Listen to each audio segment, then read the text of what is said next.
This is the Average Joe Strongman Show. Hey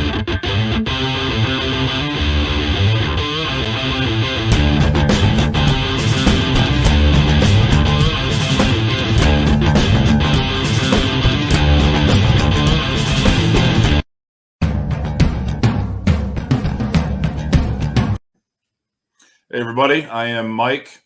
And I'm Lee. And this is the Average Joe Strongman Show. Yep. Our guest tonight has been competing for more than 2 decades. Been in the game a long time. A few others have that kind of longevity. Like a lot of other strongman competitors, he got his start playing high school and college football. College at, I believe, Eastern Oregon University. He's traveled all over the world and the U.S., to compete, including going over to Europe. And competed at Masters World's Strongest Man, not once, not twice, but 3 times. In 2014, he won Strongman Corporation Masters Nationals, and just this year, he won the USS Pro Masters Nationals. So his good friend, Albie Mushaney, refers to him as the baby-faced assassin, Blanco Diablo, and many other things I'm sure that we can't say. So, ladies and gentlemen, boys and girls, without further delay, Mr. Mike Kromer.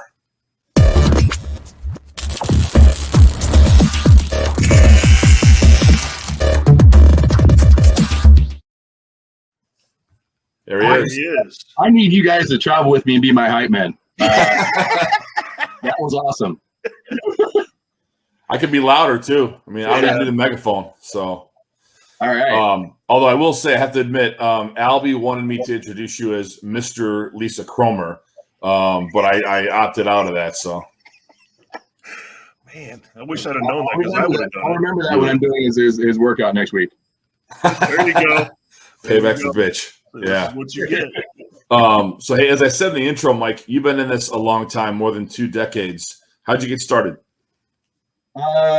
You brought up the whole football thing. I came out of college, and for a little bit I had that. I want to be a bodybuilder, and I realized about 3 months into it, I like food way too much. So that was a no-go. Got into powerlifting, and while I like powerlifting, it's so static.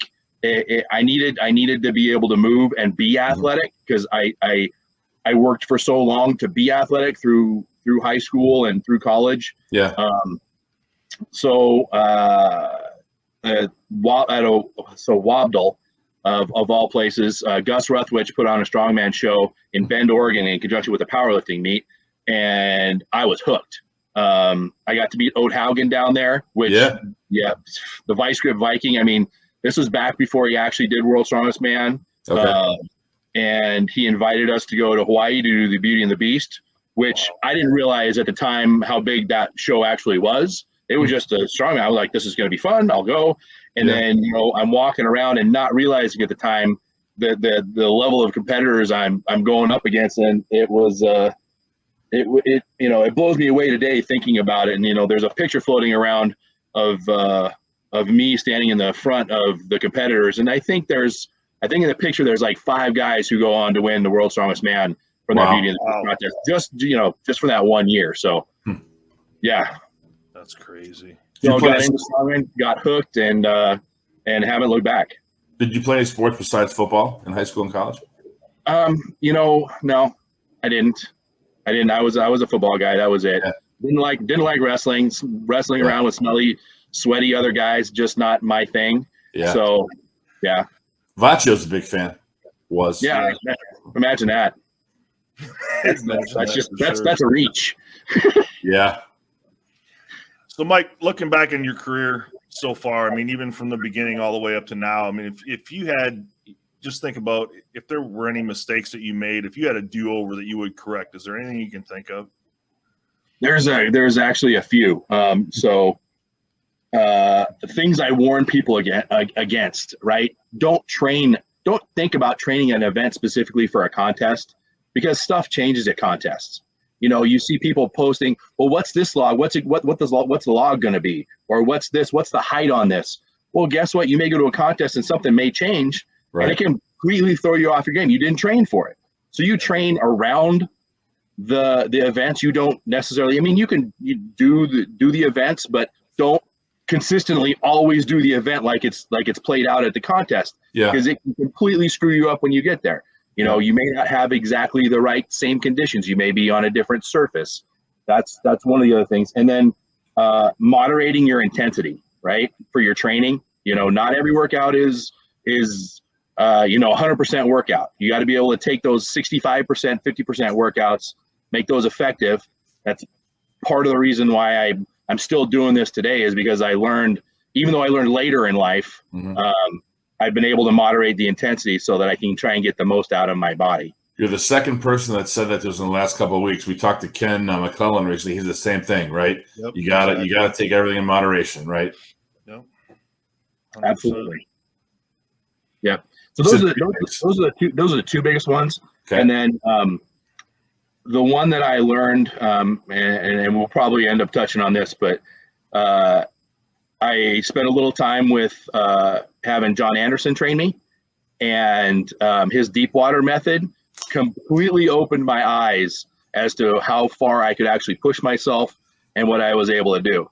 So, you know, after I worked with him and I actually did a strongman contest in Oregon called Pizza Strength, where I competed as a masters and open heavyweight. So I did every event twice that day.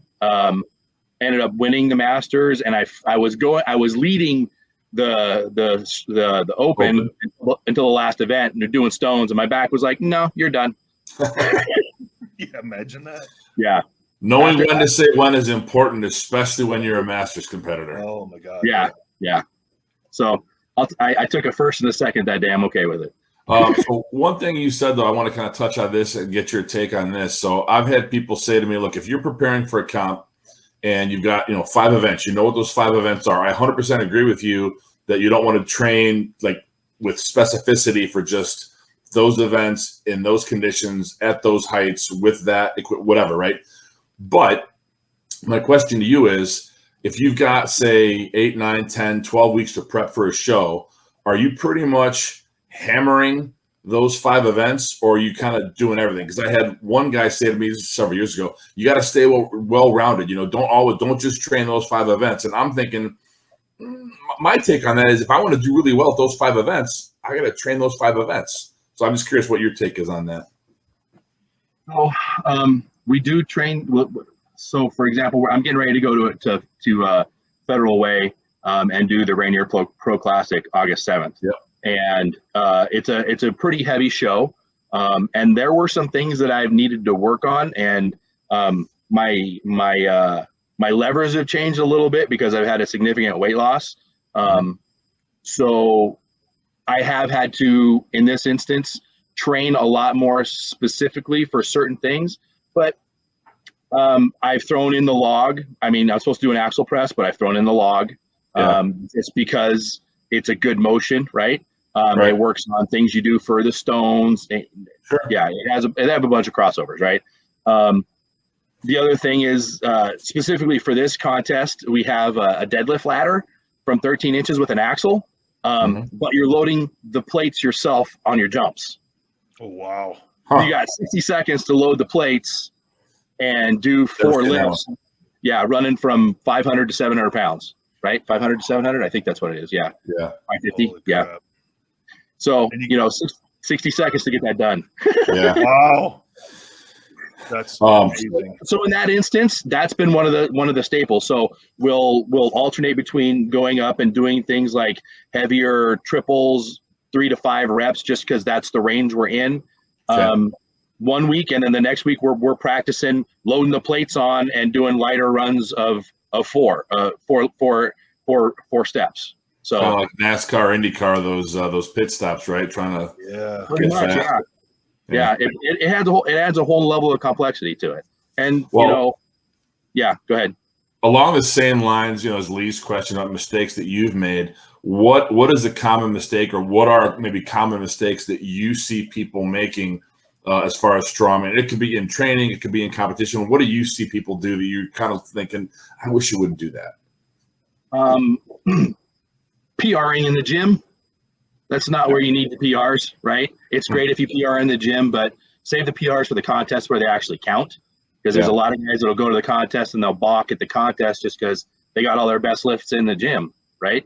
Yeah. So setting yourself for recovery, making sure you're doing the stuff you need to do to prehab and rehab to make sure you're ready for the show.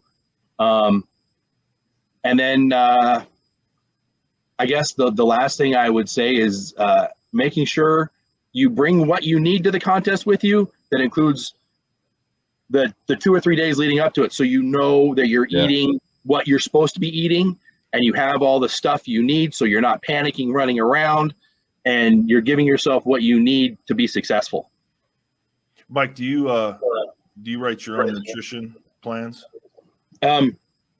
Actually, I did up until about 7 weeks ago. I started working with Nathan Payton. Oh yeah.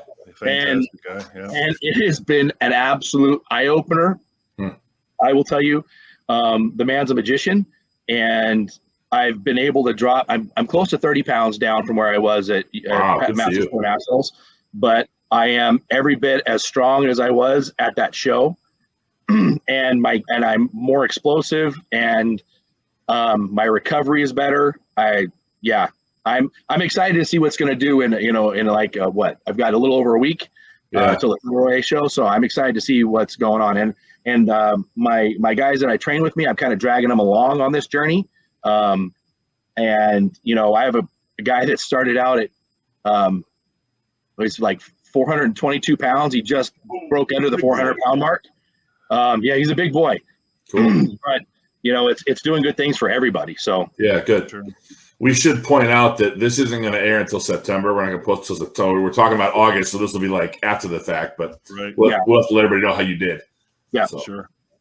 Yeah. So in that, with you working with Nathan Payton, and you said like your explosiveness is better. Is that obviously some of that's attributed to you're lighter than you were? It's going to help your explosiveness, right? But I mean, the nutrition's actually building that too, as far as your recovery and stuff, right? I mean, there. It is absolutely. I mean, he times, you've been. I'm sure everybody's been through diets where they've got those refeed days or their cheat meals or whatever, but the way he helps regulate your insulin sensitivities and throwing things in at the right time of the day just makes a huge difference.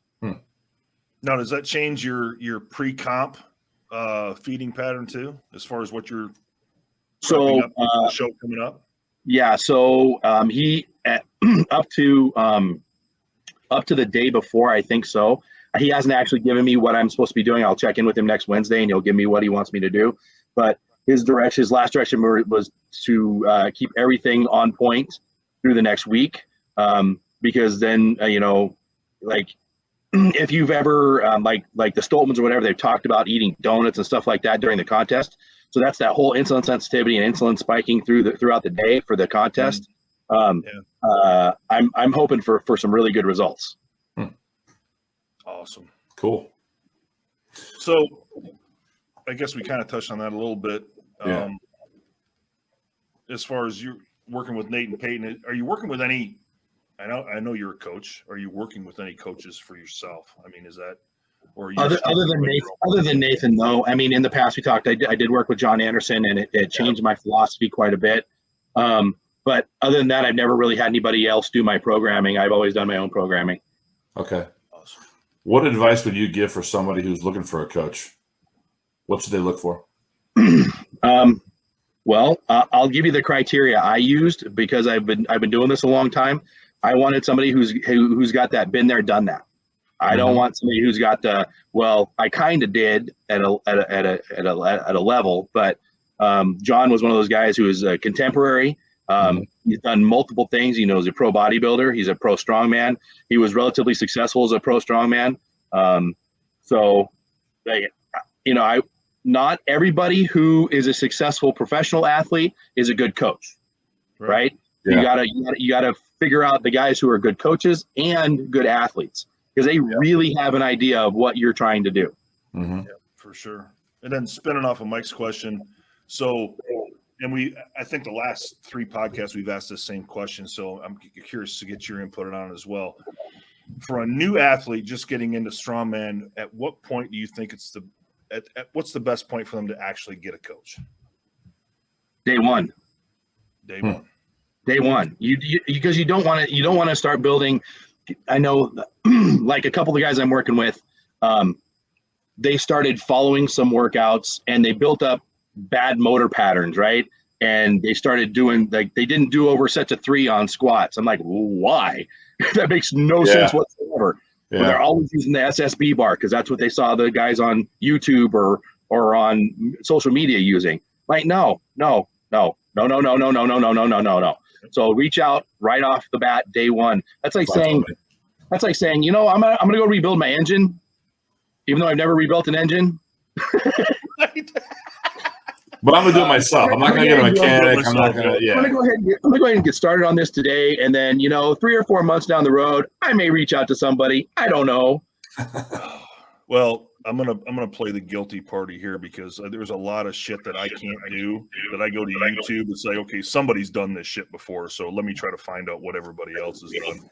And that is not always the best pattern because I've gone down way too many rabbit holes of shit from YouTube as well. So and then you find yourself having to call in a professional. Yeah, exactly. You make it worse. It's sometimes it's horrifying for sure. Well, hey, let's take a quick 2-minute break. We're going to talk about some upcoming shows on the calendar, and then we'll come back. All right, be back. 2 minutes.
And we're back.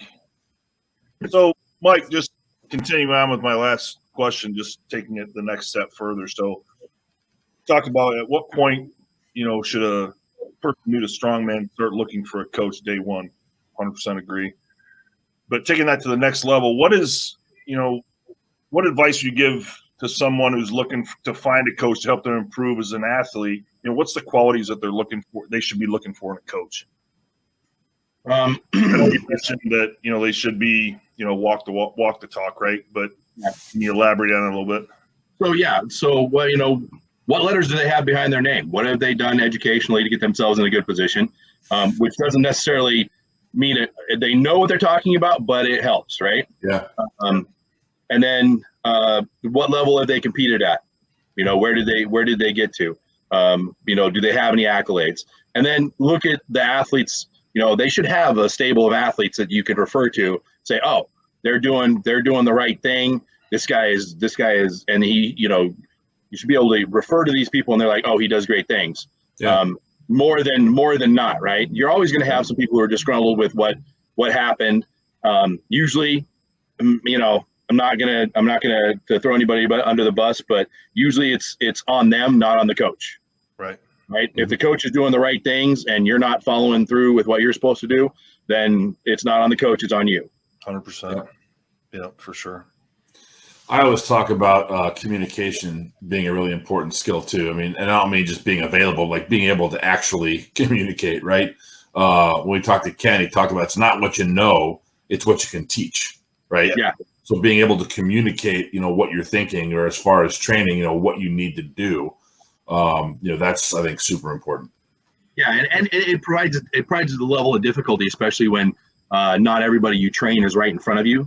So Right. Getting videos and watching people move through squats and log cleans and stones and everything else, so you can break down their movements and start working on fixing the things they need. Yeah. They may not know that they need to fix it, right? Right. For sure. But No, explaining why you're doing what you're doing, so that in as simplest terms as possible, because not everybody has the same knowledge as every coach, and not every coach has the same knowledge as you could be talking to a doctor and they understand, force and joints and ligament or levers and all that other fun stuff, and how they can interact with each other. Prime example, right? We can go to this one. Collapsed arches, right? Collapsed arches can cause all kinds of problems with your knees, with force development, with your hips, with your lower back. But most people don't think, one of my first questions are, how are your feet? Right. I'm looking at people's feet when they're squatting. Why are you looking at my feet? Well, because they tell you a lot about what's going on with your body. Yeah. Yeah. For sure. No, I think that's critical as well. The video side of it, I think, is critically important. And I've gone through this several times with the people that, train at River City Barbell. It's, we just had a new guy come in a couple weeks ago, and his deadlift was absolutely horrible. He was the Planet Fitness rounded back, oh my God, stop deadlifting guy, right? Yeah. It hurt your back, didn't it? It hurt your back watching him? Oh, yeah, just horrible, right? So we're like, okay, stop. We basically just stopped the whole training sessions. We're going to do nothing but work on your deadlift. And we kept telling him, you got to drop your butt, man. Your back's all arched. You're starting in the wrong position. And, after the third or fourth person said that, he's just like, okay. And he would still go back to round on his back. So finally, we just took a video of him and said, you need to see what you're doing. You can't see yourself. Sure. So we shot a video and showed him the video. He's like, oh. Sat him in a chair. Okay, here's your position, and now start lifting. And like that, it was just that easy for him to fix. Was it a straight bar, an axle lead? No, straight bar. Just straight deadlift bar. When I get somebody like that, I put them on a hex bar. It's just an easier way for me to kind of teach them. Yeah, it's a good idea. I mean, it was one of those things that it was so horrible, but granted, the kid's a great kid. And he knew he had a bad deadlift. He knew it because he'd had enough people tell him. He's like, I need somebody to help me fix it. But he couldn't see what he was doing wrong until we showed him the video. But great point, Mike, for sure. Yeah. Well, and that communication part, right? Some people get it by doing. Some people, you can talk to them and they understand it right away. Yeah. And some people are very visual. And even if you show it to them, you demonstrate it, that doesn't provide them what they need. Sure. Because they need to see themselves doing it, which is, No, great key. point. Great point. Well, as we talked about at the beginning, Mike, you've been doing this a long time, right? Late 90s, I think, early 2000s, you started getting, into this. What's kept in it for so long? Besides the fact that I'm addicted to it, this could be, you could say that I'm one of those old war horses that just doesn't know how to do anything else. So let's travel back in time about like 10-ish years. Good. I was so fixated because I thought I had to get a pro card. That was my whole, I got to get a pro card. I got to get a pro card. Got to get a pro card. And I was at the point where I didn't know if I was going to keep competing anymore because it was crushing every time I would go to a contest and just screw myself up in the head. Yeah. And this is that whole mental aspect, right? Yeah, I would screw myself in a contest because I would be worrying about what the other guy was doing, right? I wasn't going and having fun. That's the whole point of what we do. Yeah. Oh my God, yes. Right? Yeah. And my, you guys are going to have my wife on too, okay? Because there's been some points in my life where she has just shut up and listen to me, right? Yeah. So she beat it into my head that, you're not having fun. Why are you doing this if you're not having fun? You're supposed to go and have fun. 100%. So lo and behold, I started relaxing and having fun, and things started happening better for me. Imagine that. Can I tell you something? I'm going to bring this full circle. 2016, Louisville, you and I and Lisa sat next to each other on the bleachers at Nationals, and you said that exact same thing to me. Just relax and have fun, dude. I'm like, and it's stuck with me ever since, man. Yeah. And then, and speaking of that, injuries too. Do the same thing, right? I've torn both my biceps, right? Just it is what it is. After the second one, I was like, that's it, I'm done. I can't do surgeries anymore, blah, blah, blah. Yeah. She basically told me to shut the F up, go get it fixed. I was like, yes, dear. Yep, that's right. Yes, ma'am. Got it. By the way, you can swear, you can say fuck, shit, whatever you want, because this is not a kid show. So okay. Well, she said, shut the fuck up and go get it fixed. Like, yes, dear. That's better. Mike's happy now. Yeah, Mike's happy. Jesus. All right. Okay. I know. I haven't cursed as much as Albie. I can try. That's okay. I mean, I don't think. Yeah. No, listen, if we go back and we do a running total of F-bombs, I guarantee you McClellan wins hands down. Without a doubt. And then it's probably a tie between Albie and Chad. Yeah. So, yeah. So it's you're good to go. So I'm gonna spin on Mike's question a little bit more. So when he was talking about how you stay in the game, let's talk about it from a health perspective, right? Is there anything that you're doing to prevent yourself from getting injured? Because God knows we've all been through it. And it pisses me off to no end as well from injury standpoint. Is there something that you see that you do in your training routine that, maybe it's your amount of warm-ups or whatever that keeps you in the game as long as you've been in it? So at this point, we go back to moderating your intensity, right? That's key. Yeah. And then it's not just intensity, but workload, right? And then all the stuff you do outside of that. So I stretch some, but I'm more into stretch reflex, things like rolling out, all that other good stuff. Rehab. So doing the prehab prior to doing all my workout stuff. The McGill Big 3. I'm a big proponent of that. And then it's 30 minutes before I touch a weight. Once I get, I go out to my shop, it's 30 minutes before I touch a weight. And if I see any of the guys touching a weight before I'm ready, I'm like, no, And, these kids are 15, 20 years younger than me. So I'm like, no, don't touch. They want to go. No. They want to go. Come on. Yeah. Yeah. I'm like, have you warmed up yet? Did you roll out your shoulders? No. Get your ass down there. Yeah. Get the softball, go. Speaking of your shop, talk about the origin of the Chrome Pound. The Chrome Pound. So I had started collecting stuff in the shop so I could work out at home. Because being working a full-time job, being a parent, being a husband, having stuff to do. Yeah. Going to the gym was even though it was like a stress relief, it was a stress increaser because I'm having to rush through my workouts. Like I got to get home. I got stuff I got to do. Now I get home, I can relax a little bit, go out to the shop, work out. My family's around me. While Lisa comes out and works out, our little one who's 7 comes out there, hangs out in the gym. All the guys come over. We have a good relaxing time. Nobody's in a rush. We get out the door. So the whole pandemic hit, and I started buying stuff left and right. And didn't really. I don't even know. I don't remember who came up with the term Chrome Pound. It just stuck. And it's kind of fun. Yeah. And you and I talked recently. You've actually got big plans for the Chrome Pound. There's an expansion coming, right? Yeah, we're gonna expand a little bit, expand the driveway, create a little more coverage outside so we can train when the weather is inclement, but not be inside at the same time. Right now, though, I think it's 110 here today, so we'll stay inside where we would stay inside where it's air conditioned. God bless central air conditioning, man. Yeah, I have to get it. So the shop doesn't have central air right now. It's just got a window air conditioner, and I got to upgrade it. Yeah. So, yeah. Huh. Brutal. So speaking of heat, let's go the opposite way. Let's talk about cold and the North Pole. Okay. Lee. Yeah, I mean, like I said, Mike, when I first found out Albie was on HGTV, I had no idea. So I'm like, okay, I got to go check this out. Hit I don't know what episode I picked, but it was the one where he was going up to somebody's driveway and you came out of the car or out of the van, right? And I'm like, oh my God, is that Mike Kromer? I was like, oh my God, that is Mike Kromer.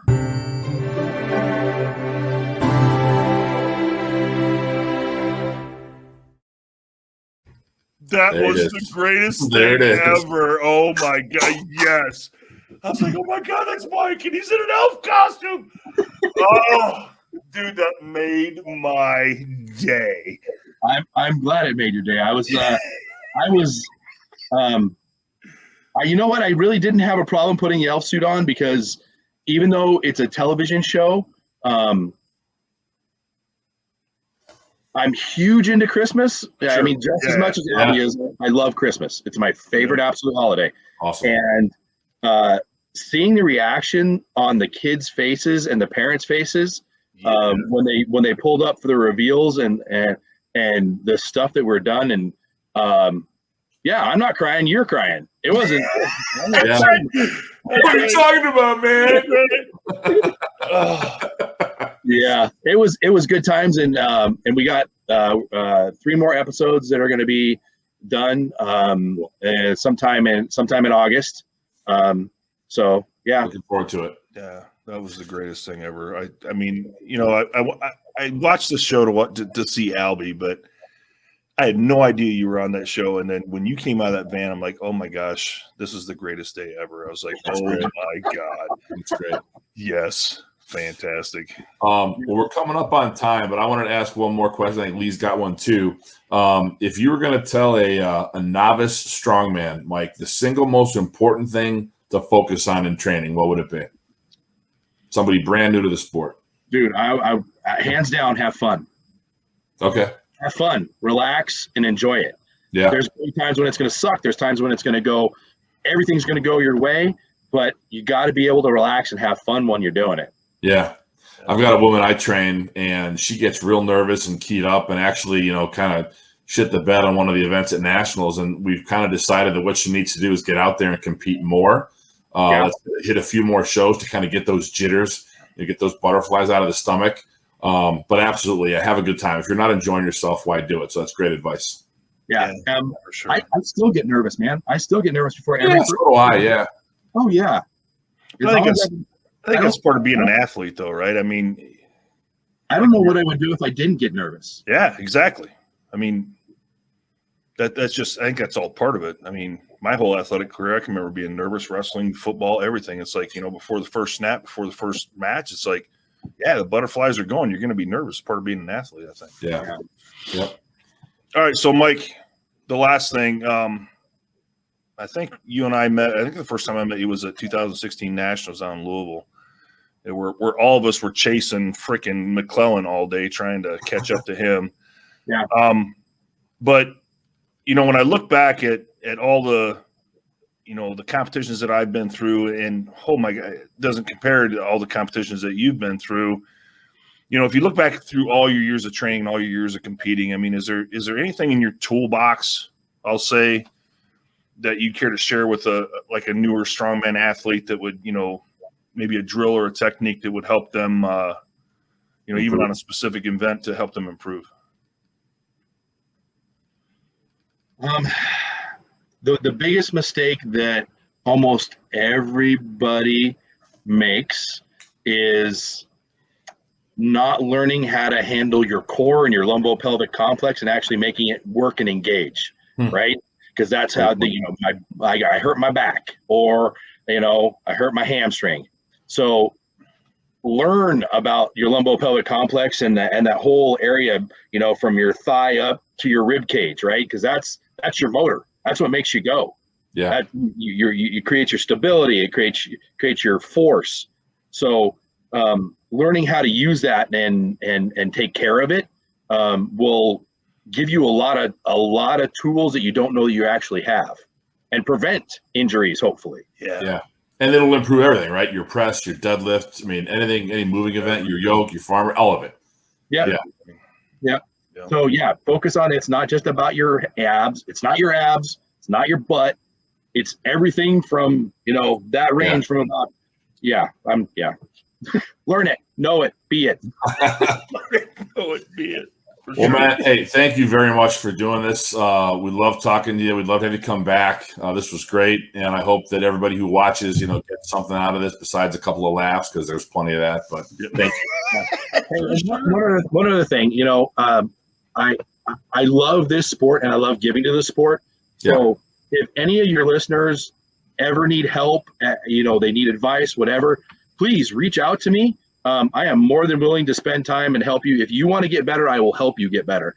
And I don't need anything from you. I just need, I do. I need you to want to succeed and to be passionate about it. Awesome. That's what it's all about right there, man. That's what it's all about. Absolutely. Well, thank you, sir. Absolutely. Yeah, Mike, thanks again. Thanks for being on the show, and we'll talk to you soon. All right.